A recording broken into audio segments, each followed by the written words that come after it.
বড় বৌমা খুব খিদে পেয়েছে, দুটো খেতে দাও না। যা, আপনার কথা তো ভুলে গেছি, আমাদের তো খাওয়া হয়ে গেছে। আপনি আজ একটু ছোট বউয়ের কাছে খেয়ে নিন না। ঠিক আছে। ভাত দাও চন্দনা। বাবাকে খেতে দিয়েছো? তোমার বাবা বললো আজ ছোট বৌমার কাছে খাবে। কত কষ্ট করে বাবা আমার দুই ভাইকে লেখাপড়া শিখিয়েছিল বলে আজ আমরা দুই ভাই চাকরি করে খাচ্ছি, বলো।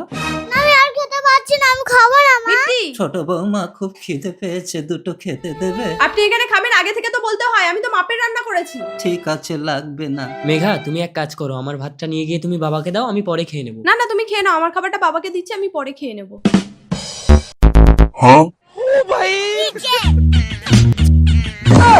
খুশি ওই বাবাকে বলবি না, মার খাবি।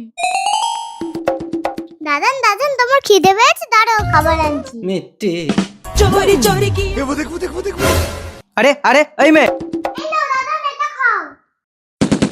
মিষ্টি, কি হয়েছে দাদা? ও কি করেছে? আপনার মেয়ে আমার দোকান থেকে পাউরুটি চুরি করে এনেছে। দাদা